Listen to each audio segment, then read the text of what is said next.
Uniform civil code समान civil संहिता। आज की इस वीडियो में हम यूनिफॉर्म सिविल कोड के बारे में चर्चा करेंगे कि यूनिफॉर्म सिविल कोड क्या है और ये भारत के किस राज्य में लागू है और ये संविधान में यूनिफॉर्म सिविल कोड की चर्चा किस आर्टिकल में है।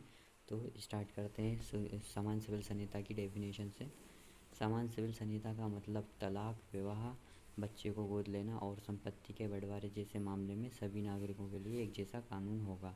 मतलब समान सिविल संहिता में कहा गया है कि जितने भी भारतीय हैं उनका विवाह, तलाक, गोद लेने और वसीयत से संबंधित जितने भी कानून हैं वो बिल्कुल सभी नागरिकों पे बराबर लागू होंगे, इक्वल लागू होंगे। जैसे कि अभी कानून जो हैं अलग अलग हैं। विवाह का कानून हिंदुओं का अलग है, मुस्लिमों का अलग है, क्रिश्चियनों का अलग है। तो देखिए, हिंदू विवाह अधिनियम के कुछ पॉइंट है जिसमें मतलब कि कानून हिंदुओं का अलग है और मुस्लिम का अलग है।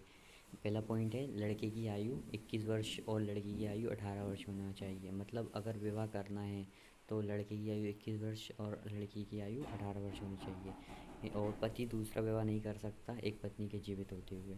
ये हिंदू अधिनियम के कुछ पॉइंट है। और मुस्लिम स्पेशल मैरिज एक्ट 1954 के तहत पहला, मुस्लिम व गैर मुस्लिम के बीच में विवाह हो सकता है। एक मुस्लिम 4 विवाह कर सकता है लेकिन उसको चारों पत्नियों के साथ एक जैसा व्यवहार करना पड़ेगा। अब हम बात करते हैं गोवा में समान सिविल संहिता 1869 के बारे में। इसे पुर्तगाल नागरिक संहिता 1867 के नाम से जाना जाता है। गोवा केवल भारत का एकमात्र राज्य है यहाँ पे समान सिविल संहिता लागू है और भारत के किसी भी स्टेट के अंदर अभी तक समान सिविल संहिता लागू नहीं है। इसे लागू होने से गोवा के लोगों के विवाह, तलाक, गोद आदि से संबंधित कानून समान हो गए हैं। जैसे कि गोवा में निवास करने वाले लोगों को केवल एक ही विवाह कर सकते हैं, एक से ज़्यादा विवाह नहीं कर सकते। और माता पिता अपनी संतान को संपत्ति से वंचित नहीं कर सकते। पति और पत्नी के बीच तलाक होने की स्थिति में पति की संपत्ति का बंटवारा दोनों के बीच समान होगा। माता पिता अपने बच्चों को कम से कम आधी संपत्ति देनी ही होगी। इसमें लड़का लड़की दोनों शामिल हैं। ये जब गोवा में समान सिविल संहिता लागू हुई तो उसके जो नियम हैं वो इस तरह से लागू होते हैं अब वहाँ पे।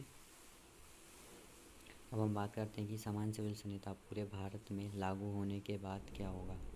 तो अगर भारत में समान सिविल संहिता लागू हो जाती है तो इसके कुछ पॉइंट्स हैं कि क्या क्या होगा उसके बाद। मुस्लिम जनता, जो अभी मुस्लिम स्पेशल मैरिज एक्ट के अंदर है कि मुस्लिम 3 से 4 विवाह कर सकता है ना। तो फिर जब समान सिविल संहिता लागू हो जाएगी तो मुस्लिम जनता 3 से 4 विवाह नहीं कर पाएगी।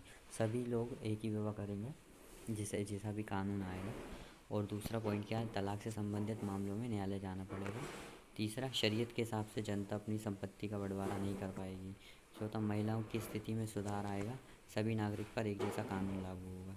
तो अगर समान सिविल संहिता लागू होती है तो ये पॉइंट मतलब ये फ़ायदे होंगे। अब भारतीय संविधान में DPSP में अनुच्छेद 44 में भारतीय समान सिविल संहिता की चर्चा की है। भारतीय समान सिविल संहिता में भाग 4 DPSP राज्य के नीति निर्देशक तत्व आर्टिकल 44 में समान सिविल संहिता के बारे में चर्चा की गई है। ये कि स्टेट पर डिपेंड करता है कि राज्य समान सिविल संहिता लागू करेगा या नहीं करेगा।